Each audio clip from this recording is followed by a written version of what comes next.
देवस्वहरणे नित्यम परस्वहरणे तथा।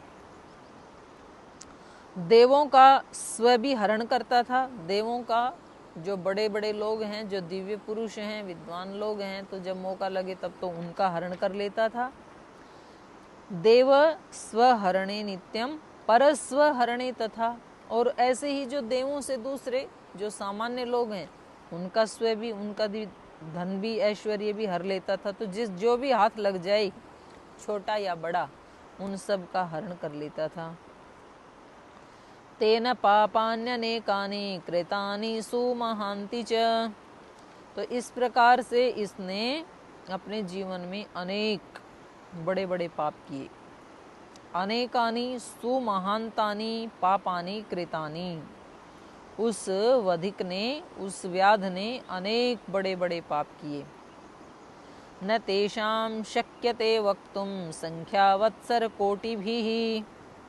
कह रहे हैं उनकी संख्या गिना नहीं सकती। वत्सर कोटि भी न वक्तुम शक्यते, करोड़ों वर्षों में भी नहीं गिना सकते, इतने कर दिए। स कदाचित महापापो जंतूनां मंतकोपमा। और उसका जो पाप था, करें एक समय वह महापापी व्याध, जो जीवों के लिए भयंकर यमराज के समान था। जंतु नाम अंतक उपमा। अंतक कहते हैं यमराज को, उपमा माने समान। अंतक उपमा, जो यमराज के समान था, ऐसा वो महापापी सौवीर नगरम प्राप्त। एक बार सौवीर नगर को गया। सर्वैश्वर्य समन्वितम। और वो नगर कैसा था? सब प्रकार के वैभव से जो संपन्न था। सर्वैश्वर्य समन्वितम सौवीर नगरम प्राप्त। एक बार धनवान नगर में वो चला गया। योषित भी भूषिताभिश्च सरोभिः विमलोदकैः अलंकृतम विपणिभिः ययौ देवपुरो उपमम। देवताओं के पुर के समान, माने देवलोक के समान वहाँ की जो महिलाएं हैं वो कैसी थी? योषित भी भूषिताभिश्च, वस्त्र आभूषणों से विभूषित वहाँ की महिलाएं थी, लड़कियां थी, योषित। ऐसे सुशोभित नगर को गया। सरोभिः विमलोदकैः। और जो वहाँ के तालाब थे, जो सर थे, वो निर्मल जल से भरे हुए थे, उनमें बिल्कुल पवित्र जल भरा हुआ था। अलंकृतम विपणिभिः। और जो वहाँ के वणिक थे, उनकी दुकानें सुसज्जित थी, मार्केट बहुत सुंदर थी, सुंदर सुंदर चीजें वहाँ पर उन्होंने सजाई हुई थी। विपणिभिः अलंकृतम देवपुरो उपमम ययौ। तो ऐसे देवताओं के पुर के समान, देवलोक के समान ऐसे नगर को वो एक बार गया, वो व्याध, कलिक नाम का व्याध। तस्योपवन मध्यस्थम रम्यम केशव मंदिरम छादितम हेम कलशई दृष्ट्वा व्याधो मुदम ययौ। हराम्यत्र सुवर्णानि बहूनीति विनिश्चितः जगाम राम भवनं कीनाशस्य चौर्यलोलुपः तत्र पश्यत् द्विजवरं शान्तं तत्त्वार्थकोविदं परिचर्यापरं विष्णोः रुत्तकं तपसां निधिम् एकाकिनं दयालुं च निःस्पृहं ध्यानलोलुपम् दृष्ट्वा सौलुब्धकौमेने तं चौर्यस्यान्तरायिणं देवस्य द्रव्यजातुं तो समादाय महानिशि उतंगं हन्तुमारेभे उद्यता सिद्धि सिद्धिर्मद उद्धतः पादेन क्रम्य तद्वक्षो गलं संगृह्य पाणिना। तो तब वहां जाके क्या किया उसने? तस्य उपवन मध्यस्थम रम्यम केशव मंदिरम। तो जब वहां गया तो वहां एक उपवन था और उस उपवन के बीचों बीच एक भगवान कृष्ण का मंदिर था। और वो मंदिर कैसा था? रम्यम, बहुत सुंदर रमणीय मंदिर था वो। तस्य उपवन मध्यस्थम केशव मंदिरम रम्यम छादितम हेम कलशैहि, और उसके ऊपर एक सोने का कलश लगा हुआ था उस मंदिर के ऊपर, हेम कलश। उस हेम कलश से वो आच्छादित था। छादितम हेम कलशैहि दृष्ट्वा व्याधो मुदम ययौ, और उस सोने के कलश को देख करके ये व्याध खुशी से भर उठा कि बस काम बन गया, कलश को उतार लाऊंगा और अपने घर ले जाऊंगा, तो इसको चुरा के ले जाऊंगा मैं। तो पहली दृष्टि जो है, सत्संग में या मंदिर में कई प्रकार के लोग आते हैं। कुछ लोग सत्संग में चप्पल चुराने के लिए आते हैं, कुछ जूते चुराने के लिए आते हैं। उनको लगता है अपने पुराने वाले छोड़ाएंगे और नए ले आएंगे, तो वो हर 1-2 महीने में बढ़िया फर्स्ट क्लास जूते ले आते हैं।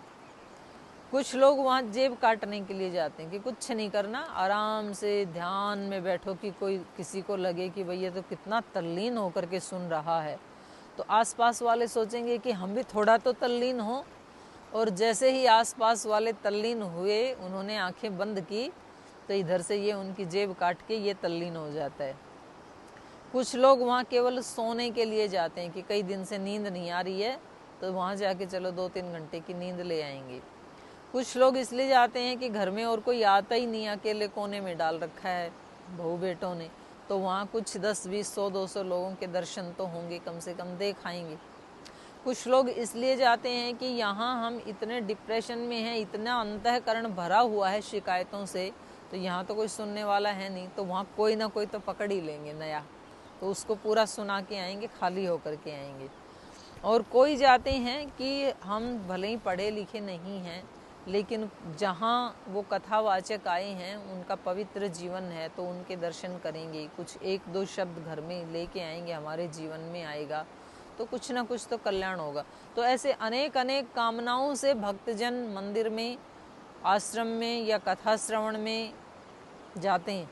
तो जैसे ही ये इतने सुंदर नगर में, इतने सुंदर बगीचे में, इतने सुंदर भगवान के मंदिर में जाकर के भी इसकी दृष्टि भगवान पे नहीं थी, सुंदरता पे नहीं थी, इसकी दृष्टि थी वहाँ ऊपर लगे हुए सोने के कलश के ऊपर। जाकी रही भावना जैसी प्रभु मूरत देखई तिन तैसी, जैसी जिसकी भावना होती है उसको वही दिखाई देता है। मैंने कई बार देखा, हम एक बार पता नहीं कहीं किसी के घर में गए हुए थे, तो बहुत सुंदर सा घर था और स्वाभाविक है उसके दरवाजे आदि, फर्नीचर आदि भी बहुत सुंदर थे। तो एक व्यक्ति हैं जो आचार्य जी के साथ काम करते हैं, तो उन्होंने कहा, वो फ़ोटो ले रहे थे उनकी, तो मैंने कहा आप काहे की फ़ोटो ले रहे हैं? कह रहे देखो कितनी अच्छी लकड़ी है यहाँ, तो इस लकड़ी के फर्नीचर अपने वहाँ भी बनवाएंगे। तो और भी तो बहुत सारी चीज़ें थी वहाँ पर, शास्त्र भी रखे हुए थे, विद्वान भी थे, पर उनकी दृष्टि जो काम वो व्यक्ति करता है उसके ऊपर जाती है। किसी व्यक्ति को यदि डेकोरेशन करने का बहुत शौक है, तो शोपीस में क्या क्या रखा है उसकी दृष्टि वहाँ जाती है। कोई व्यक्ति खाने का बहुत शौकीन है, तो उसको घर दिखाई नहीं देता है, वो व्यक्ति भी दिखाई नहीं देते हैं, उनका जीवन दिखाई नहीं देता है। रसोई में क्या क्या बना है वहाँ उसकी दृष्टि होती है। कोई व्यक्ति कपड़ों का बहुत शौकीन होता है, तो देखता है इन्होंने कौन से कपड़े पहन रखे हैं। कोई व्यक्ति गाड़ी का शौकीन होता है, तो वहाँ जाते ही वो सबसे पहले ये देखेगा और बताएगा कि उनके पास वो वाली गाड़ी थी। किसी व्यक्ति को मोबाइल का बहुत शौक है, तो वो घर के व्यक्तियों को नहीं देखेगा, बोले उस घर में सब व्यक्तियों के पास वो वाला मोबाइल था। तो जैसी जिसकी भावना होती है उसको इस सृष्टि में वो सब दिखाई देता है। तो इसको कलिक नाम के व्याध को वहाँ पर क्या दिखाई दिया? हेम कलशैच्छादितं केशव मंदिरम व्याधो मुदम ययौ। इसको उस सुंदर मंदिर के ऊपर जो सोने के कलश से आच्छादित था वो इसको दिखाई दिया, और मुदम ययौ, ये खुशी से प्रसन्न होकर के वहाँ पर गया। हरामी अत्र सुवर्णानी, बोले यहाँ से तो सोना लूट लेंगे। बहुनी सुवर्णानी हरामी अत्र विनिश्चितः, और ये निश्चय कर लिया कि चलो पूजा हो जाने दो और पुजारियों को थोड़ा इधर उधर होने दो, फिर यहाँ तो अच्छा माल मिलेगा, तो यहाँ से सब अधिक मात्रा में सोना चुरा करके ले चलूँगा। जगाम राम भवनम कीनाशश्चौर्य लोलुपः तत्र पश्यत् द्विजवरं शांतं तत्त्वार्थ कोविदं परिचर्याः परं विष्णोरुतंकं तपसां निधिम् एकाकिनं दयालु च निस्पृहं ध्यान लोलुपम। तो वहाँ पर क्या देखा इन्होंने? जगाम राम भवनम, तो वो श्री राम के मंदिर में गया और कीनाशस चौर्य लोलुपः, और वहाँ पर ऐसा निश्चय करके गया, मतलब चोरी पर लट्टू रहने वाला वो श्री व्याध। कीनाशः चौर्य लोलुप है, दूसरों का नाश करने वाला और चोरी करने में ही जो सदा लोलुप रहता था, ऐसा वो व्याध कलिक राम भवनम जगाम, श्री राम के भवन में गया, मंदिर में जहाँ श्री राम की मूर्त रखी थी वहाँ वो पहुँचा। तत्र पश्यत द्विजवरम शांतम तत्वार्थ कोविदम, और वहाँ उसने क्या देखा? वहाँ एक विप्र श्रेष्ठ को देखा।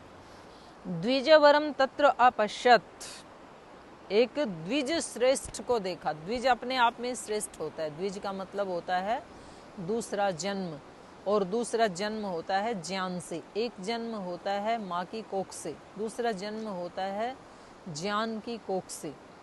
तो वो द्विज, उन द्विजों में भी दोबारा जिसका जन्म हो गया है उनमें भी फिर जो श्रेष्ठ था। और तत्वार्थ कोविद, जो तत्वार्थ वेत्ता था, अर्थात आत्मवेत्ता था, आत्म साक्षात्कार जिसको हो चुका, जैसे ब्रह्म का साक्षात्कार जिसको हो गया, ऐसा वो महात्मा वहाँ पर था मंदिर में। तत्वार्थ कोविदम द्विजवरम शांतम तत्र अपश्यत परिचर्या परम विष्णोरुतंकम, और उसका एक ही काम था, अकेला ही रहता था वो, और वो क्या करता था? वहाँ पर भगवान की आराधना में, उनकी सेवा में, उनकी परिचर्या में वो संलग्न रहता था।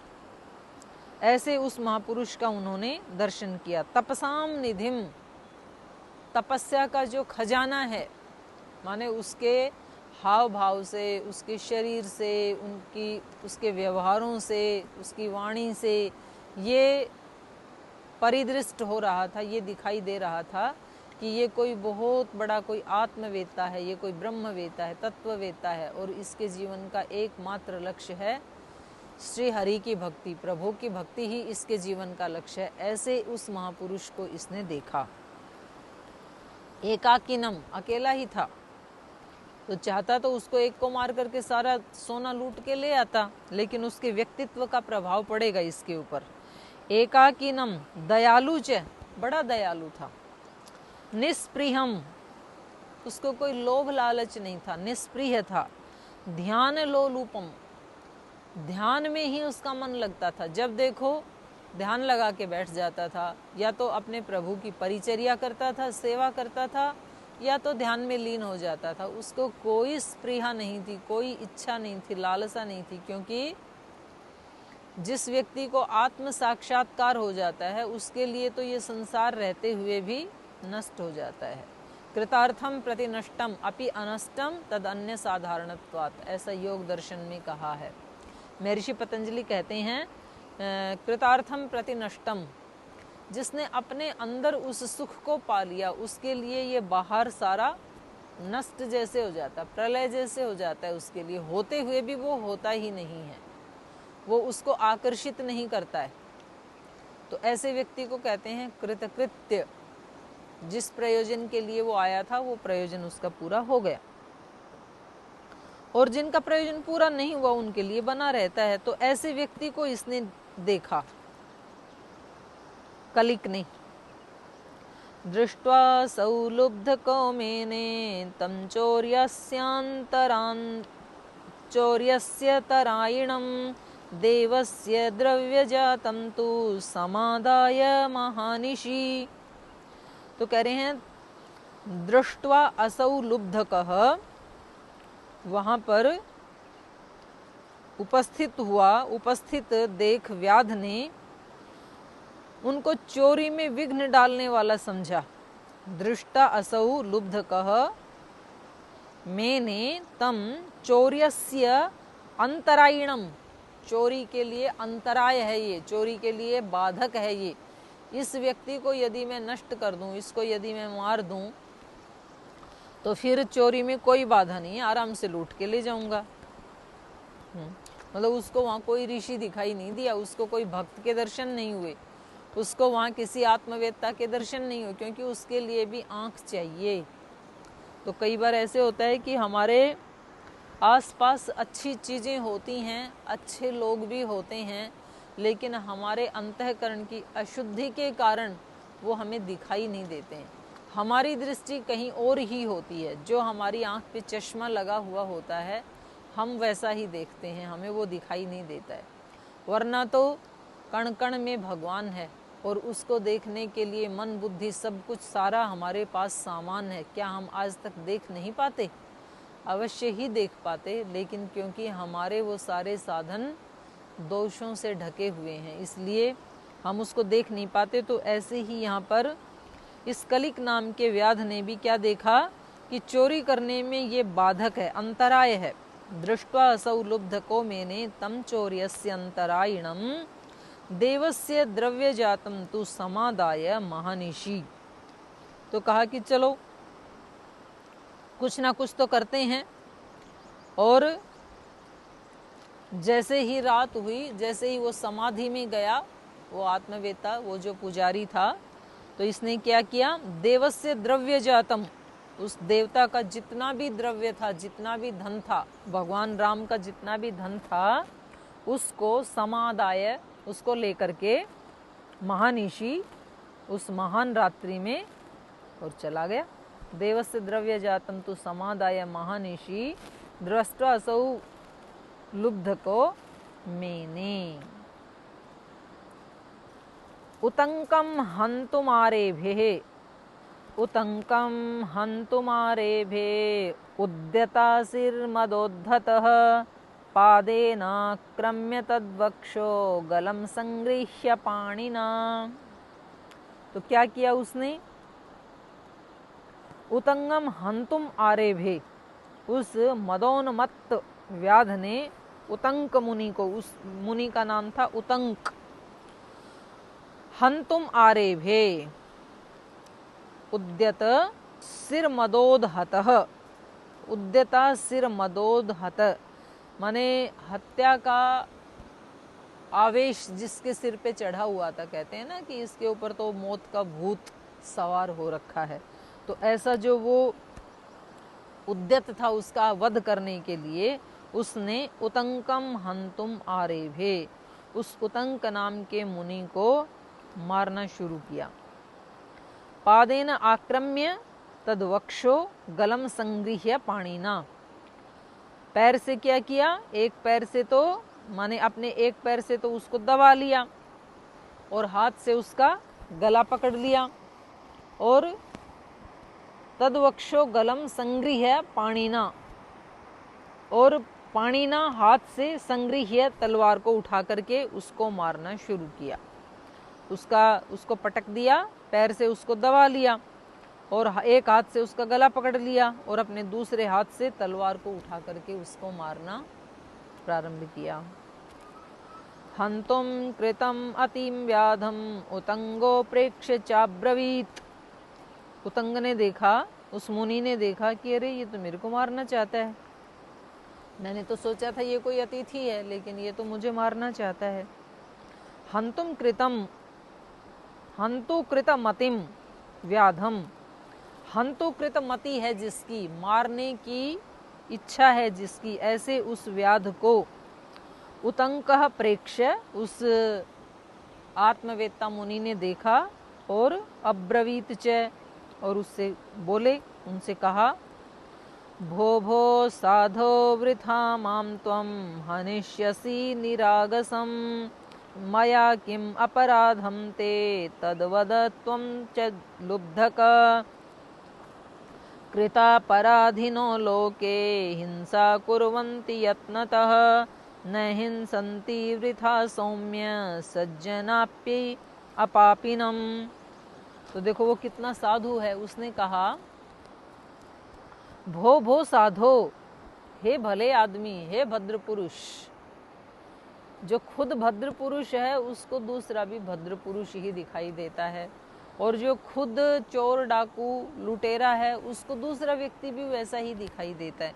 तो इन्होंने कहा भो साधो, हे साधु, हे भले आदमी, हे भले मानुष, वृथा माम त्वम हनिष्यसि, तुम वृथा ही मेरे को क्यों मार रहे हो? मैंने तो आपका कोई कुछ बिगाड़ा नहीं, कोई दोष तो मैंने नहीं किया। वृथा माम त्वम हनिष्यसि निरागसम, निरपराध, मैंने कोई अगस नहीं किया, मैंने कोई पाप नहीं किया।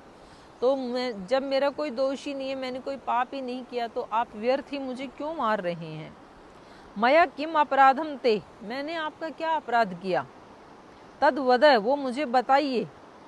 त्वम च लुब्धकः, तुम लुटेरे हो, तुम तो व्याध हो, तो तुम तो उसको मारते हो जिसने कोई अपराध किया हो। तो मैंने तो आपका कोई अपराध नहीं किया, तो आप मुझे क्यों मार रहे हैं? कृतापराधिनो लोके हिंसाम कुर्वन्ति यत्नतः, कह रहे लोके, लोक में, कृत अपराधिनो, जिस व्यक्ति ने अपराध किया है उस व्यक्ति को, हिंसाम यत्नतः कुर्वन्ति, तो उसकी प्रयास पूर्वक हत्या करते हैं। जिस व्यक्ति ने कोई अपराध किया है, संसार के लोग तो उस व्यक्ति की हिंसा करते हैं, मैंने तो कुछ किया ही नहीं। न हिंसन्ति वृथा सौम्य सज्जनापि, सज्जन लोग भी अपापीनम, जो कोई पापी नहीं है, जिसने कोई दोष नहीं किया है, हे सौम्य, उसको व्यर्थ में मारते नहीं है।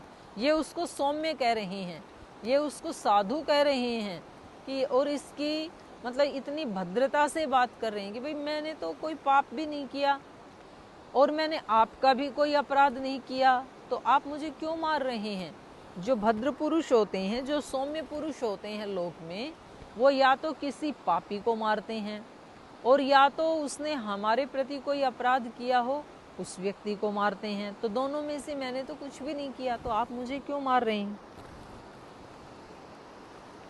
विरोधिषु अपि मूर्खेषु निरीक्ष्वावस्थितान् गुणान् विरोधं नाधिगच्छन्ति सज्जना शान्तचेतसः बहुधा वाच्यमानोऽपि यो नरक्षमयान्वितः तमुत्तमं नरं प्राहुर्विष्णोः प्रियतरं तथा सुजनो न याति वैरं परहितनिरतो विनाशकालेऽपि छेदेऽपि चन्दनतरु सुरभि करोति मुखं कुठारस्य अहो विधिर्वै बलवान् बाधते बहुधा जनान् सर्वसंगविहीनोऽपि बाध्यते तु दुरात्मना। बड़ा सुंदर वर्णन है। विरोधीषु अपि मूर्खेषु, कह रहे हैं मूर्ख विरोधियों में भी, निरीक्ष अवस्थितान गुणान, जो साधु होते हैं, जो शांत चित्त साधु पुरुष होते हैं, वो विरोधीषु अपि, जो हमारा विरोध करने वाले हैं, उन विरोधियों में भी, अवस्थितान गुणान निरीक्ष, अगर उनमें भी कोई गुण है, उनमें भी कोई सद्गुण है, तो उसको देख करके विरोधम नाधिगच्छन्ति, उनके साथ विरोध नहीं करते। माने जो सज्जन व्यक्ति होते हैं, जो शांत चित्त वाले हैं, वो अपने विरोधी में भी अगर कोई गुण देखते हैं तो उनके साथ विरोध नहीं करते हैं। फिर बहुधा वाच्यमानोऽपि यो नर क्षमयान्वितः तम उत्तमम नर प्राहु विष्णोः प्रियतरम तथा, कह रहे जो मनुष्य बारंबार दूसरों की गाली सुनकर भी क्षमाशील बना रहता है, बहुधा वाच्यमानोऽपि, बहुत ज्यादा सुनाए जाने पर भी, यो नरः क्षमयान्वित, जो मनुष्य क्षमा से भरा हुआ रहता है, फिर भी क्षमा ही करता रहता है, बहुत ज्यादा सहन करता ही रहता है, तम उत्तमम नरः विष्णोः प्राहु, ऐसे उस उत्तम मनुष्य को लोग भगवान कहते हैं, विष्णु कहते हैं। विष्णु प्रियतरम तथा, और वो वास्तव में उस भगवान विष्णु का भी बहुत प्रियतर होता है, प्रियतम होता है उसका। भगवान बहुत ऐसे व्यक्ति को पसंद करते हैं। अहो सुजनो न याति वैरम परहित निरतो विनाश कालेपि। कह रहे हैं दूसरों के हित साधन में लगे रहने वाले जो साधु जन हैं, वो किसी के द्वारा अपने विनाश का समय उपस्थित होने पर भी उसके साथ वैर नहीं करते। कितना सुंदर श्लोक है। सज्जनों की सज्जनता यहाँ ऐसे दिखाई दे रही है जैसे सूर्योदय होने पर सूर्य का प्रकाश दिखाई देता है।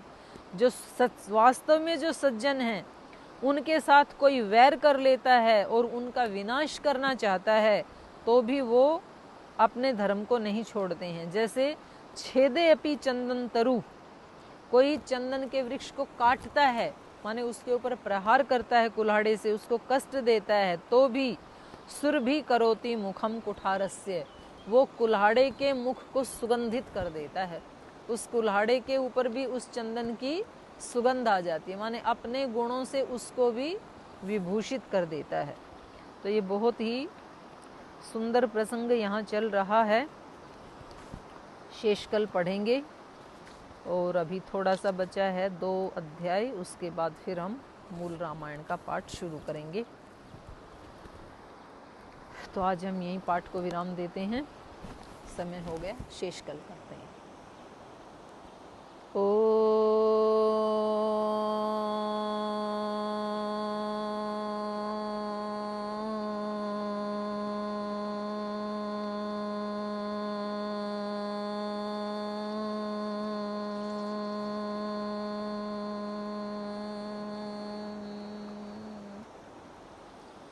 शांति शांति शांति।